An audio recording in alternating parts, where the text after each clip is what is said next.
office of the special prosecutor was born as a political tool for NPP. Office of the special prosecutor no. Yeah, office of the special prosecutor no kwa. Intibra so say abusia mamo kwaba ebiem emra dwumadi esia Francia ensama ekoso o man Ghana mu yede ni nyina ebre ahefo special prosecutor OSP sese me no kase enkomo free na so e banabusia ano edi president His Excellency John Mahama enena ban woma babontin ababe cheche nsemu abiebie nsemani asose special prosecutor ebe so na dwuma ananse ebe dissolve office no information nyina ha yede ni nyina eba baransa na no NPP for dinkomo woma dinkomo chem se woma ne aban no anya dwen se ai wombe dissolve office no eno ati woma sanso sa dinkomo biem se special prosecutor no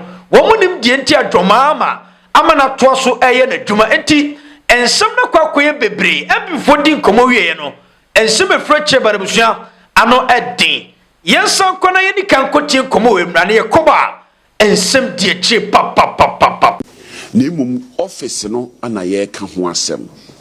Office of the special prosecutor no at ababa ye adwuma mfie nwotwe intibra so se yempensem mu ne yenhwe nsunsuanso a anyama yen. Office no eba ye se won sika wodi bedi dwuma no ba parliament enfoaso ema wo mo. Parliament enfoaso ma wo mo no ana ye bisa sebe omudwumadi a omudie. Ekoba se eye 3 cases penalty say omo prosecuted that say if you watch your office no buy no a cases in watch miensa pe ana ye prosecute cases no so kra no sha na che say sabi ekaya ya me say dumeti try can say emra medie no na enye focused wo ho sa inti eno na ma enura ye ka say no braso ye review for say o sha ekua ewo ho a ekoketa asehye ne proye wo kuruma no enye office of the special prosecutor no nko a ye wo shraj ye wo yoko and ye wo financial intelligence commission FIC na omu nyina akoketa asehye na wo hwe obi te say shraj a wo hwe dwumadi omadi wo kuruma efie bebre ni na omama ye results pa itsenka omusa no nanka yede tumi ma wo mu se omu ye nhihwemu no mu se obi ayeketa asehye ana proya sebi omu de sa tumi no omu betumi de nipa na kogina court akobo no kwadu a imefe senka bi ebe den ebeboa uhwe yoko nso a omu aye bebre a che se ubetumi anya evidence bebre ewo mudwumadi a omaide edie enti se wo hwe saa institutions we mu ewo ho dada omoye adwuma no abisa ho se office content officer ono na eye saa prosecutions ye da so hia na ebi anke de sika no ede ma shraj ene yoko anko ombedi dwubaso bebre ayeden amaye fisa wo hwe shraj a ono no wo hwe constitution mu a owo ne fa ahudi ankasa fi say ono no wo hwe free 1996 eba aban bi obeba besi so biara o de ne ho nipa ana wo do onu amu complain kwa onsuro se obehihwemu aka na dwena yeden a kirewo omo wo sa track record no etina de na aka de aka ne se ohihwemu wie a wo de bekwa akogina court sa tumi no onye den onie ti emfa sa tumi ne nyeden ema no no fa nye na dwuma na sika nso a ye de ma ebia office of the special prosecutor no a se mfie nwotwinie mesrew ehunsunsuanso no nyinsunsuanso kese bia no yemfa ma sa bodies ya ebo adwuma yi omo bo adwuma. Okay, Commander. Yeah, the Raja. We I mention South. Of course. Womu NP. Yeah. And say na po free so no. Yeah. Lawyer yi erebe shed na po 9. Of course. But we didn't come up. But then endo ya na NP for babon teacher we say woman tiasie. Okay. His Excellency John Mahama pese o dissolve a special prosecutor. Yeah. Ni office no. Okay. Adia sa chibiem. Yeah. Ene nkomo ya yedi. Enti which is which. Erata winim. We ye Honorable Soloku sana me friend. Oh yeah. Honorable Soloku Nkomo no different from the party. Any asem no. Erata NPP for my kase omo ye a confused group of people. Say propaganda no. Say we propaganda na ne du baby na kase buatia wa. Mo nyina mo be fa adwen say ne ye koye communication no. Yeah. Mo be koye. Eche nipa mo fro be sanso atwa no asa akoye ne na say ade na e confusion. Erata no because at this moment omo nyina agree say ye mo aban na chi. Oh yeah. Enti kwan a ye for so ko bo aban na chi no eno ne the most important thing. Enti papa yi ko ye. Erata o hu ko bo so be bo aban na chi. Tie ni nkoma wodi. In the first place NPP for akana emphatically say OSP no yamane ntina ho. Oh yeah. Enei Soloku MP a oye part of NPP MPs no. O say enei OSP no watena wa che. Yeah. Ye appointment in 8 years in ye nya mfaso bia enti sika na ye de kɔ hɔ no ye mfasa sika no enko other agencies et se shraj en yoko na ye de sika ne kɔ a OSP no te hɔ ye den say the sika ne kɔ dia en ye OSP no di adwuma en wɔte office hɔ ye enti indirectly or catch yen say enei OSP office no emfaso ni so yengu no meboa en na yen hye susu sɛ it is hard here. The other associations and I say institutions are ububodin no. If it is say ye share Ghana Koreasin. Yeah, omo ba ye no. Omo investigations we are. Omo the assembly nyina come attorney general. Na attorney general a charging Crawford no do omo court. And nei NDC for no so any court ne say sana ye nye no. So omo investigation we are. Yen fan krata nyina come attorney general. Na attorney general fa assembly court. After problem ne dey. Any assembly no.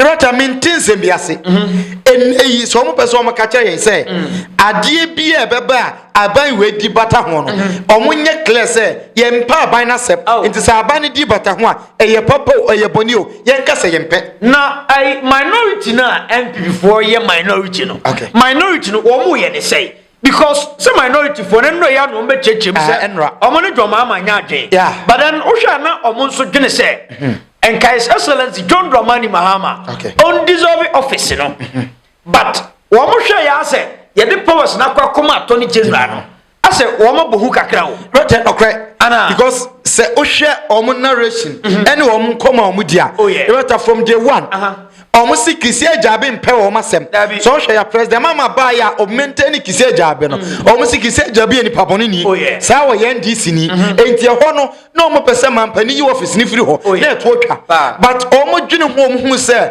ye yi kisi ajabe ni OSP office ni free ho a ye the cases ni nyina ne tumi ni nyina ma attorney general no na ho no mabo hu se wutie MP nkoma osuo shraj ni iyo komone de se ye charge obi na omo de obi kokoto a omo mfa ho ne political party yete ase yota ye mfa ho ne political party kura wom se asem no wudi fo a ye rekoma attorney general be file no court enei ya reset agenda na eguso enti enyina ya adwim no ye sakra nkrofo adwin de ehia ne se wo a se bia ma opposition obey accountable to Ghanaians enti sem people for ni susu se omo momu ni munyansa bebreba omo dwene oman ne ho a Roberta ka sa niema we koma nye mutimi ma OSP to me to the extent that say OSP APA Accra street over fast no ye block streets obi amfaso bi mampani mpunya sa power ni bi OSP kwa soldier for 4 ene wo so mo bo no ho ban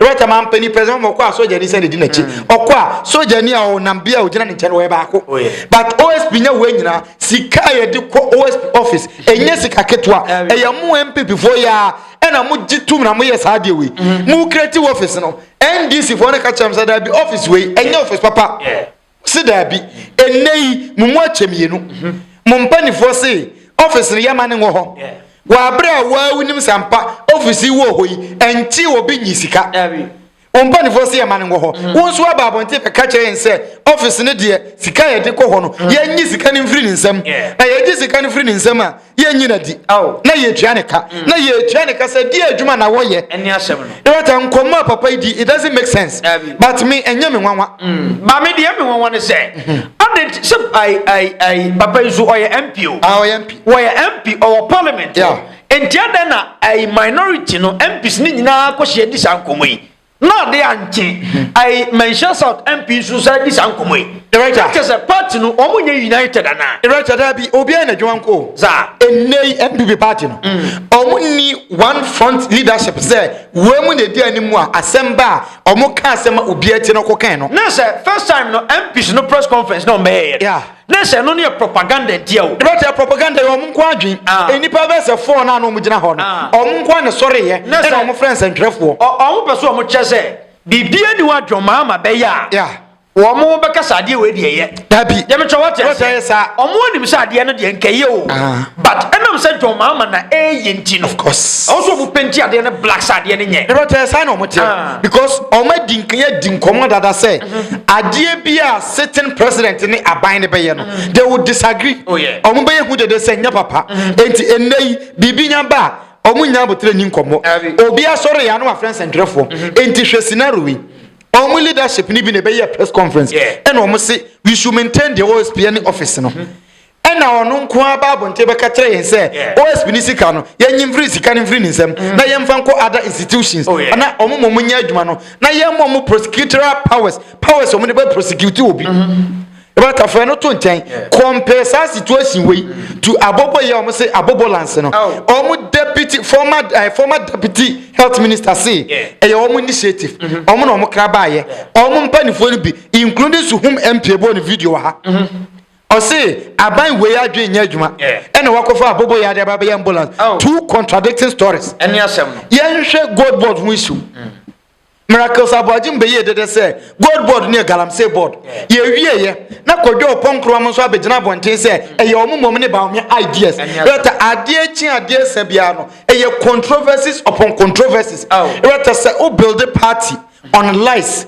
say party foundation no o de ntro and the foundation na aha na do ba bedru onsem bia wo beka bia no e be ye difference be obia be kan de enko at the end of the day obia be onsem mu twantro mo nka no kre but empia soloku and a mentality there you don't expect much from him we are not expecting quick one commander and a sound komo e hear me papa lawyer Edudita Maklo what church semu special prosecutor won sensem asuse ye na free ho anasa auto so amana ye na dwuma no lawyer Edudita Maklo abibie semania chechem die ko nyina abusha what your by president his excellency John Mahama enti we leak information nyina anti quick one yenya konya na yenya botenko na yentie nsemu a papa ne dia tudwa. Office of the special prosecutor was born as a political tool for NPP. Uchemu aba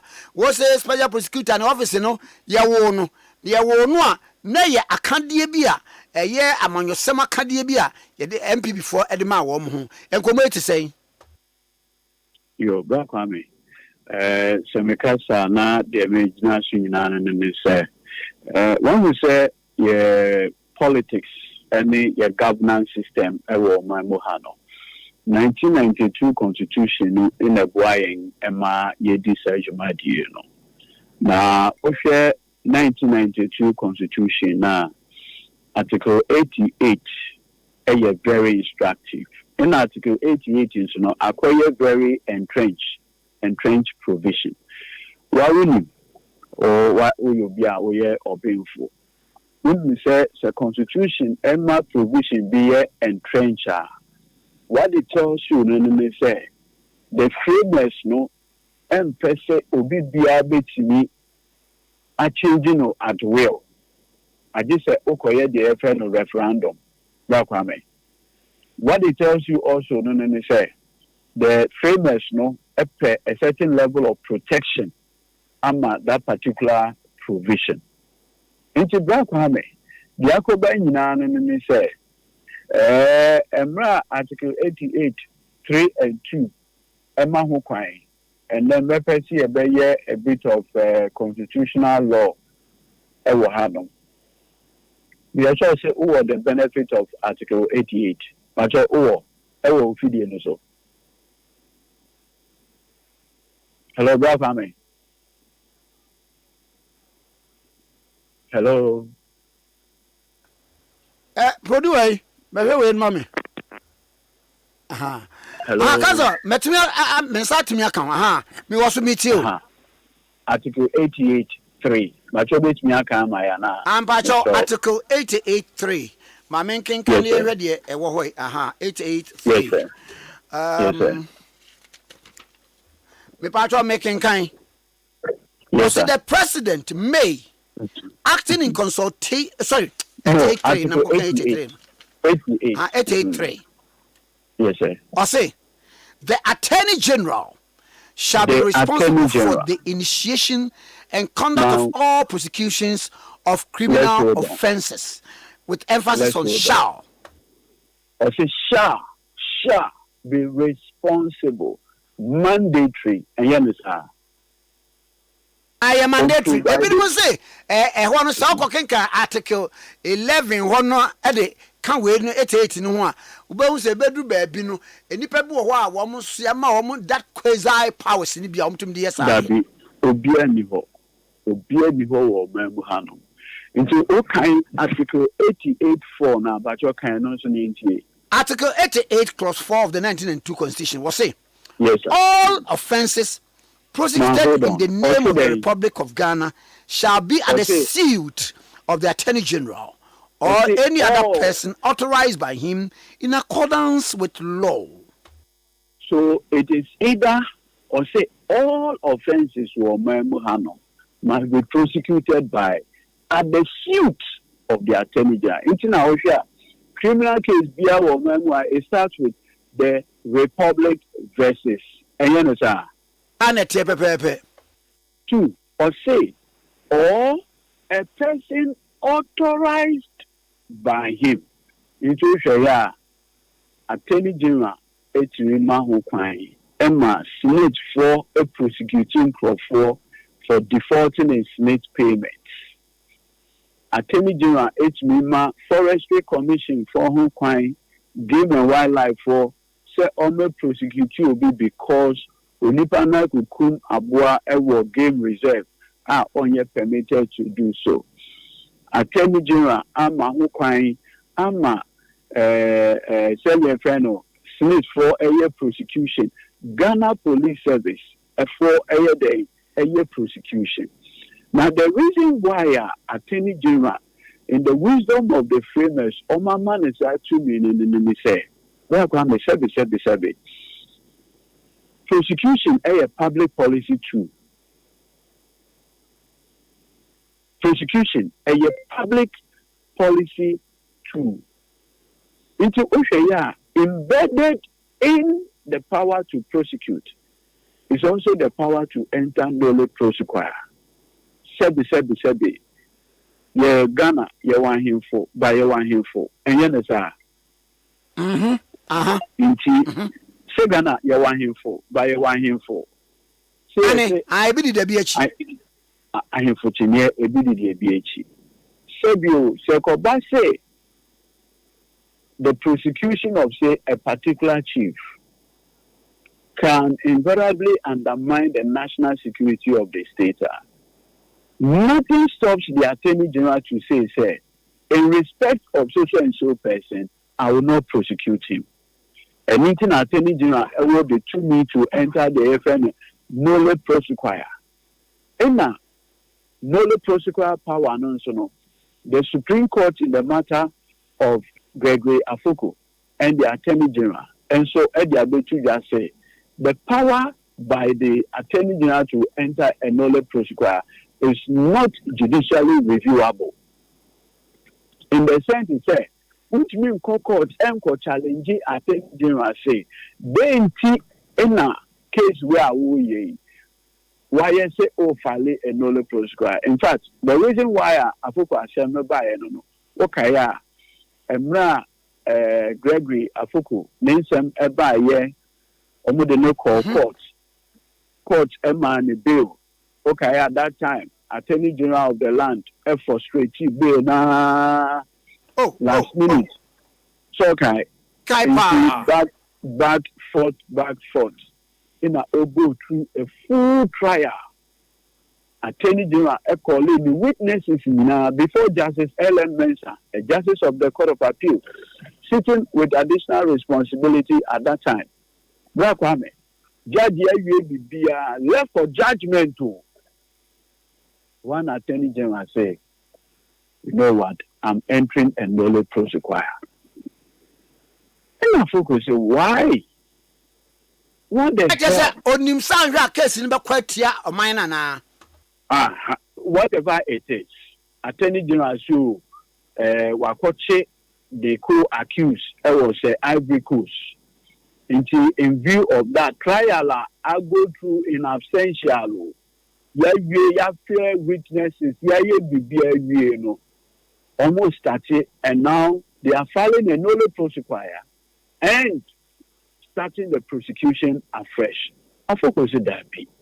Don't wasting my time. I've gone through a full trial. You can't do this nolle prosequia. No, you can't do it. In an Oko Supreme Court. Supreme Court say, Afoko, we are sorry. Yes, it is. Yes, the evidence shows that you've gone through a full trial. Witnesses have been called. But you know what? The power to enter nolle prosequia is not judicially reviewable. Into that ends it. So go back and start the trial afresh. Into that say attorney general. In fact, case no, now certain member Lord Justice elements our call retirement. Into now say omofa case name call Justice Wood a honor into the case has to start all over. The reason why I'm bringing this matter is to let you know, Sir Brown family, the power to prosecute is a unique power. Into the framers of the Constitution, in making the Constitution, almost Sheda put it at a very entrenched constitutional provision, which requires only a referendum to change it. Obi Awako Law School, said, you cannot use an ordinary act of parliament. So, Ubet may use an act of parliament to amend the constitutional provision. Entrenched council, but who are you one person making kind of a boy conversation? Say the Office of the Special Prosecutor Act 2017 Act 959 establishes the OSP and situates its authority within Article 88 section, and then section 42 also provides that the special OSP prosecutes subject to Article 88(4) with authorization by the Attorney General. Properly understood, the provision recognizes the Attorney General as the constitutional source of authority. It does not require that authorization be case specific. That form is supplied by 959 and its subsidiary instruments, including LI 2374. Where are you saying? Complete misunderstanding of the law. You see, OSHA, the Criminal Offences Act, the Criminal Offences Act, Procedure Act at 30. OSHA, there is an insertion in that provision in tandem with Article 88, where the Attorney General is seen authorizing the police to prosecute on his behalf. When the police prosecute, our will be also independent there. Oh, there be. Good. The submissioner, whoever it is making in that case, no. If the argument is anything to go by, then the Office of Special Prosecutor cannot be independent of the Attorney General.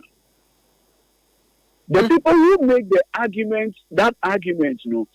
The flip side of it is to say, if you are prosecuting on the authority of the Attorney General, can you be independent of him? There be send the budget no crowd about parliament. Just say a deba Attorney General. Attorney General. Onankasa any audience before Parliament. Because he's considered like Yoko to be an institution under the office of the Attorney General. Until the budget is presented and is approved. But even that's financial independence. But in terms of prosecutorial independence, Oshaya, at the time of the parliamentary debate, Kwame, Obian said there was a problem.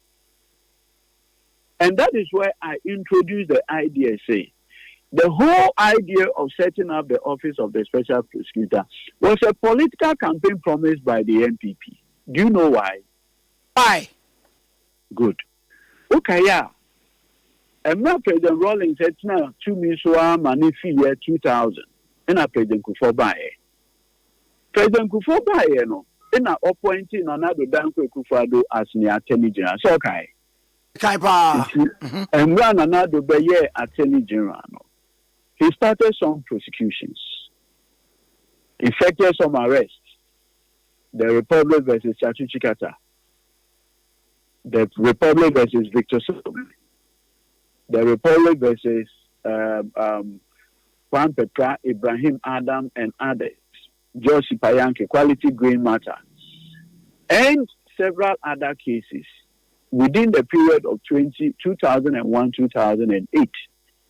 At that time, the conversation was that said you Oman Kufuor from 2001 to 2008, and Kufuor not buying a prosecutor were NDC appointees, with the exception of Malam Issa.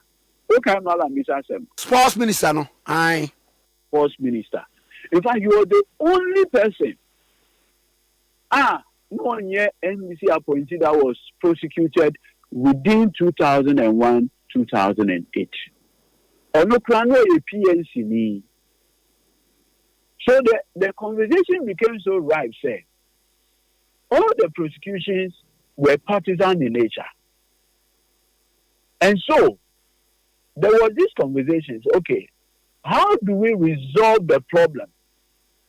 Sir, you bet me any prosecution obi anka say a witch hunting. It's okay, yeah.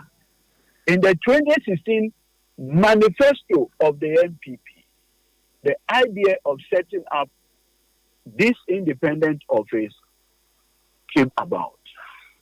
And immediately, then they started the process to introduce the bill to Parliament for the establishment of the office. Look, I have the Hansard. The Parliamentary Hansard of 1st November 2017, during the second reading, the consideration of the bill as introduced by then Attorney General Mahama Gloria Kufuor. In that conversation, you see MP saying, say, even the U.S. Embassy was effectively putting pressure on the government at that time. It is captured in the Parliamentary Hansard. In fact, the U.S. Embassy brought in a memorandum saying, say, the office should be, devoid of political interference and influence. It's captured in the Parliamentary Hansard. But that time, something more instructive happened. At that time, now Nanado Abe president, mindful of the things that now also and ran no Attorney General. Obia who said there was a constitutional roadblock. But the government at that time, with pressure from civil society groups, pressure from the U.S. Embassy and other donors, yes, okay, we will ignore that constitutional roadblock and still go ahead and set up the office anyway. Anyway.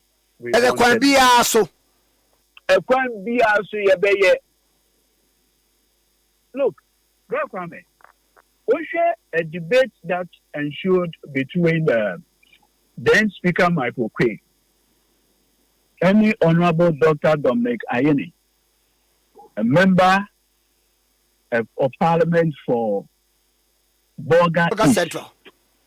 No, Borga is. I think I don't go here Central. Okay. Already a very important point before Speaker Michael Quay. And I just want to read the interaction. Now, Honorable Banda, Abdullah Banda, so you know. Now, the ranking on okay. I think official. This one before, me papa no. Aha. Into no, I'm the chair of the Constitutional Legal Affairs Committee of Parliament. So you are the chair. And this is what he said. He said, Mr. Speaker, so with your permission, if I may move item number Roman numeral XB11 and so, then he proceeds. Then Dr. Ayene comes in. Mr. Speaker, then Okwe Bisano, any objections? At the time they were considering the clause by clause, section 4(2). Mr. Speaker Bisano, Ayene, any objection? I said, Mr. Speaker, I wanted to propose a further amendment to section 4(2) because we have not indicated the mode of authorization by the Attorney General. Translate to money. Shall save you. Also, Mr. Speaker, I wanted to propose a further amendment because we have not indicated the mode of authorization by the Attorney General. Okachire Speaker no sabre say. Kamesu to say. Section 4(2) no a what special of the office of the special prosecutor ne bill no mu aye di ho gbogbo ka yentwe wayi esan se enkyere ekwan a Attorney General no ebe fa so ma ne tumi pote.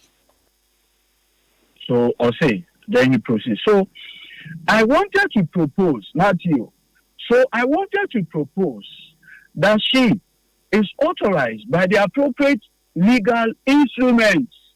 Sena kamedie me famu dia enkebe ya kayempe ayi enhye bia enam mremu a ebetimi ama ne tumi ama ne tibia na adwuma special prosecutor. Then Speaker Okwe comes in. Where appropriate, legal process of authorization means what? One yeura Speaker Okwe sabre no bebusa ne say de wo kan pa say ye ma ne tumi na tumi no enye tumi enam mremu no opese o kire say.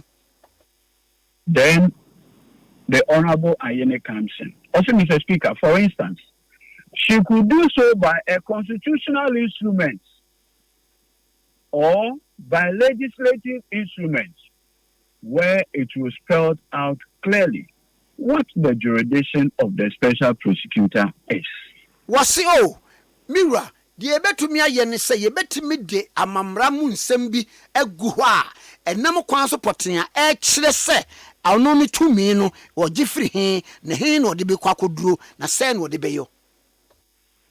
Then he proceeded or say this is because what we are doing here is to say that Parliament is by a statute making the Attorney General authorize the special prosecutor.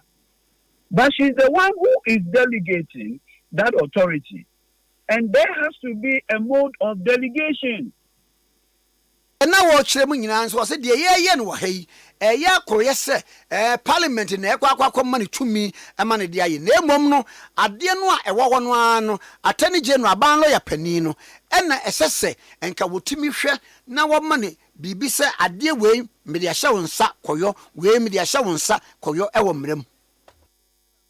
Bro Kwame, obi bia wa call law school bia ni say who need to nya untumi delegate and yes. Mm-hmm. You can't delegate an authority you don't have. Bakani, can you delegate an authority you don't have? Debbie. The authority to prosecute is exclusive to the Attorney General. Under Article 88, does Parliament have the power to prosecute? Debbie, what was it? So you say subsidiary laws Parliament is clothed with that powers.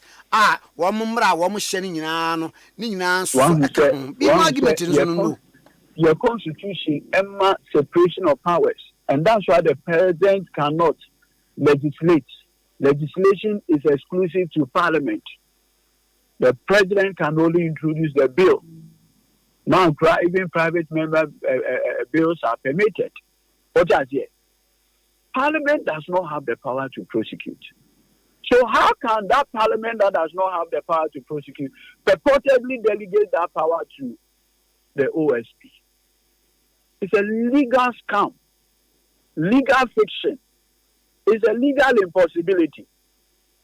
Unim, there is a popular Latin phrase, almost a delegatus non posse delegare. You can't further delegate a delegated power. Sebe.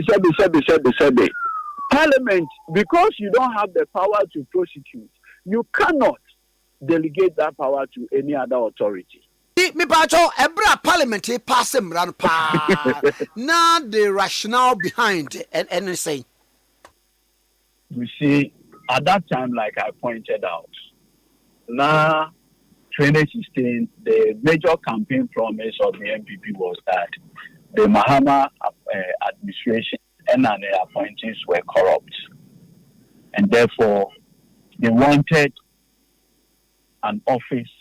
Anything Americans say was partisan political. They wanted an office to lead that hounding. And that is why the first special prosecutor, Nanado, decided to go for the respected Martin Amidu. Because at that time, the circumstance under which Martin Amidu, he was not happy.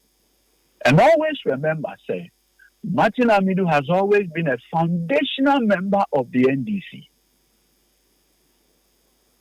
In Tikwanya, only Professor Mills' relationship, I say, the way you may matter. At the yaw, at the ban. So at that time, the president of the republic at that time felt say he had gotten a perfect opportunity to exploit the anger of Martin Amidu against President Mahama and his appointees. Unfortunately, like the story between Haman and Mordecai, a flippy. To the point he said, Martin now decided to do the corruption risk assessment on the Japan deal. Whereupon he implicated the cousin to the president, Ken Oforiatta. Mm-hmm. President Akufo-Addo tried interfering by arranging a meeting between him and Martin Amidu. Martin considered that to be interference. And not sure that report, on the corruption risk assessment in a day until in Kasakasa Eba on President Akufo-Addo and Tim. Eventually, he ended up describing him as the mother serpent of corruption. Okay. Hyper that episode. Na akoye say Hemana wasu fidie ediama Modekaya and the same fidie na wasom ama Modekaya no ohine no say eyawawodia. So Martin had to resign for Mr. Kissie Jaben to take over. And I've always maintained that the problem is not Kissie Jaben. In fact, during the parliamentary vetting of Mr. Kissie Jaben to occupy the office of the special prosecutor, the Honorable Mahama Yaga Ebisano 1 or 2 questions on this independence of the office. On one side, you say no. All looking at the OSP Act and the Constitution 1992, Article 18.34 now, clearly there was a problem. So even him, at his vetting, I'm sure the video is there, you can play it to your listeners.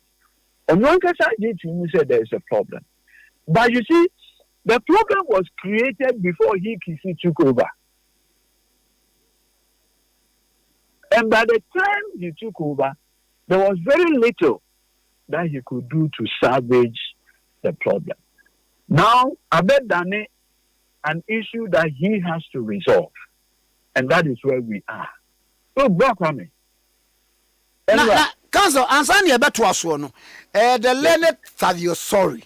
Extra a letter be now 1.5 no was say a dear na OSP Mrano Kafa special prosecutor an appointment was say rather than providing for an independent or properly accountable process such as selection, as is the case for parliamentarians and president, the law mandates that a special prosecutor be appointed by the president.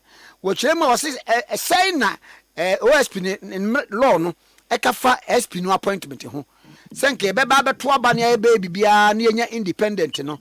Emra ne say this is a president no and appointing no according to the learned sorry. And was the same president no and as appointed attorney general. Intino na bia ka say okay officer no lucky insufficient independence no. Ono president na appointed it said you appointed attorney general na the argument in say so case one ne pass one ne pay nyina president appointed yen one we say bra kwa America attorney generals are elected. What do I say? Attorney generals are elected. Yes. In fact, we know Kansas is here. The U.S. Attorney General for New York, the state of New York, Letitia James, President Trump has asked that she be prosecuted. What do I say? Because Sebio on President Trump, the political party. But you see, the challenge I have with the position taken by my senior and say, you can actually achieve some level of independence, not necessarily through election. Why do I say so? Constitution ankasa Emma Hukwan say Omampeni ebe nominate or appoint justices of the Superior Court. And yes, sir. Sanity. Into Omampeni be appointee a Supreme Court judge. However, the Constitution provided a safeguard. What is that safeguard? Also, so Mampini appointing yeah, Ubeko Parliament for vetting. It is a way of insulating the office holder. And the reason why you want that provision and the security of tenure provision in the fair. Ghana Yabako said. Into the 1992 Constitution, one of the things we always see is it mirrors our history, our checkered history. Okay, tell you Adamafio. Tell you Adamafio, aye. The trial of Tayu Adamafio and co. That trial, judges now, it's not a case, no, acquitted and discharged them. So, Kaipa. What did Nkrumah do? They say Nkrumah do for ye Emma Oyi judge for no Eddie. Because those were persons that were considered to have engaged in treason. They were into a minor, into a minor. And so at that time, the expectation was that at least there will be conviction of them. But the judges said no. In fact, I think that was the case where they said a multitude of suspicion is not enough to prove the guilt of an individual unless there is concrete evidence of wrongdoing. In Tisaja no, Omo acquitted the charge, tell you Adamafio and the president of the land was not happy. If we based on that history, no, Rafame. And why 1992 Constitution, in the day, the security of tenure provisions needed to say. Even though Oman Penin appointed as a Superior Court judge, High Court judge, Oman Penin appointed, Court of Appeal judge, Oman Penin appointed, Supreme Court judge, Oman Penin appointed, Babeko parliamentary vetting. But on your appointment in now we go through Parliament for that vetting. Now Oswell in a Sa Oman Penin ain't me a you bill. Unless Article 146 is triggered. Mm-hmm. What does it? And on only 3 important grounds. Sebe, infirmity of body. Why you have become incapacitated, which means to us be on. obet me you. And I say, we are incompetent, we need Juma. And I say, the friend is stated misbehavior. Without this, man penny to me you will do because judgment now or they buy many angel. All these things are safeguards. So I would, with respect, differ slightly with my senior Tadiosori on this. Election is not the only way. At least the Constitution has a roadmap. What do you call Parliament, any of those things? Yeah, there is security of tenure provision. Which may you nipan only. Special prosecutor say the Attorney General does the nomination. You go through parliamentary vetting. Your vetting, yeah. Almost say, which may you only based on the grounds for the removal of justices of the Superior Court. That is what the law says.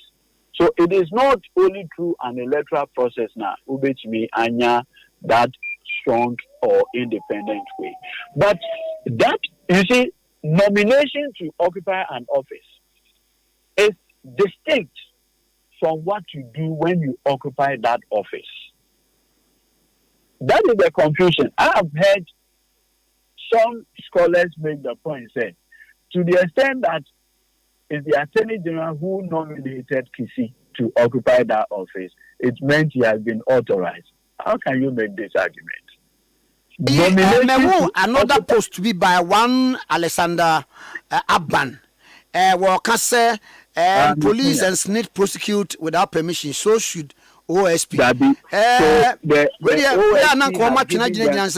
Lawyer Alexander Abban. Me pacho wamu prosecute under EI from the Attorney General. So FDA for 851 EI 851 Bank of Ghana 930 and 1032 one day and we number the firm keke OSP 1 year day and I young train ma Supreme Court and ruling number on the interpretation of Article 884 per the co-warranto issues no many idea. Who's to say any day? Last year when NDC MPs been bring this issue about the special prosecutor. Ghana man penny President John Mahama. It might simply say no. We can't have that conversation now, and that the OSP should be given time to prove its worth. So okay.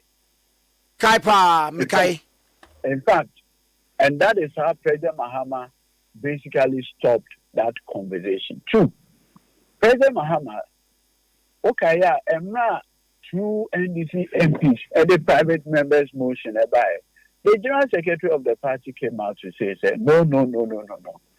The party has not been informed. In our manifesto, we have taken a decision to strengthen that office. We are not going to take any political or executive decision to disband the office. But that time, the 1992 Constitution, Article 2,